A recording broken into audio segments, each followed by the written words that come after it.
Good morning. I hope you're all doing well. Well, this is the very first video where I've actually had in my hand some of my barrels and some of the AEA barrels to kind of compare them up. First thing that I didn't even realize, mine are actually a hair shorter. Mine are about half an inch shorter than the AEA one. So why does this produce more power? Well, there's a couple reasons. I'm going to get into that here in just a moment.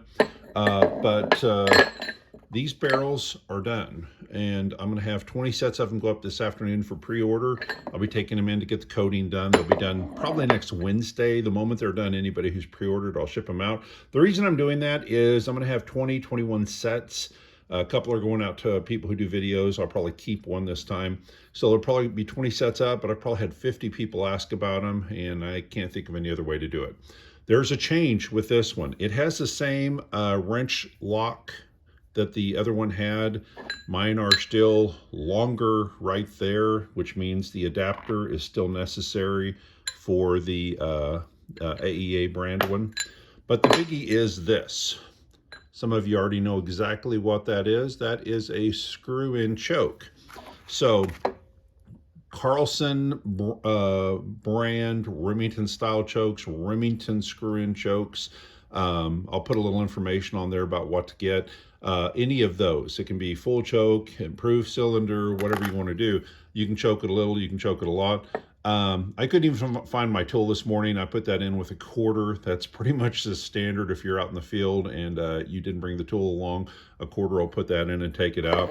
So again, the only real change this time is I threaded it and bored it for that choke. You don't have to use the choke. It won't hurt anything if you don't put a choke in there, but should you want to put a choke in there, you can affect the group patterns.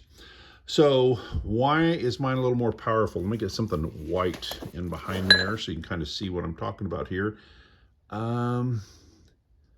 It's a little blurry, but if you remember me showing that other barrel that was the AEA brand barrel, it looked like it had been scalloped. There were probably 20, 30 ribs down the barrel. That is just absolutely smooth. Let's just grab a random, yeah, you can see it as the light hits it. It's just scalloped. I think the tool was probably pushed down the barrel too quickly, and that's what happened. That sort of thing's going to slow it down. The other thing that's going to slow it down is when the AEA barrels came in and they were too short, I started making adapters. The adapters basically butt up against it, but it takes care of that extra space that is needed so that you didn't have some pretty nasty accidents out there with a big old air gap between the pellet and the barrel and a huge loss of power. But still, this was just basically pressed up against here and it's a potential air loss. So I've come up with another version of these. These were given away. Gave away a lot of them, made a lot of them, sent them out to dealers and a few other people. I've made another one that will be going up on my site for sale. It's a hair longer. So it is approximately 3/16 of an inch longer. And that longer portion is what goes inside the end of the barrel and engages that seal. So look at that. It's actually holding it. I'm sitting there holding it by this adapter. So that is a good seal. So my guess is you're going to see this increase in power because you're going to have seal contact here instead of air bypass. So with that, it's going to help. It's not going to have any effect on the barrel being kind of cut a little strangely, but at least you'll have well, me shaking it's probably not the best idea. There we go.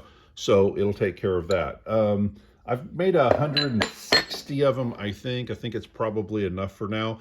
I'm going to finish coating today. I'll list those later today as well. So this afternoon, 20 sets of these are going to get listed for pre-sale. These will be listed for sale this afternoon. And one other thing, and that is this. This is a full-length arrow that was converted over to be used in the Harpoon with my spikes at the end, 5-inch steel spikes. I'm going to make a shorter version of this arrow. I'm going to make this arrow at about probably 5-6 inches long with the spikes. So overall length will be 10-11 inches for the Harpoon specifically. So shouldn't a Harpoon have harpoons? So the overall length will be probably about that. Those will probably be up today or first thing in the morning. They'll probably be done in sets of 4, something like that. So those will be up for sale. And I think that about covers it.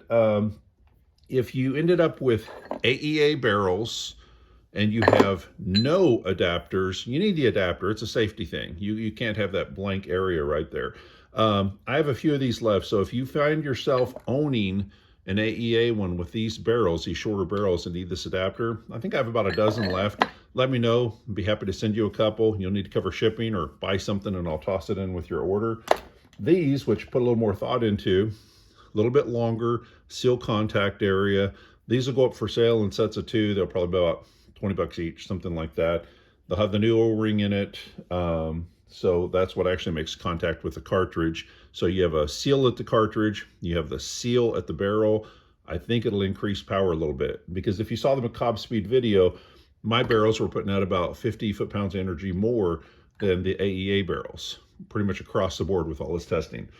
I think this is actually going to put a little more power out of the AEA barrels.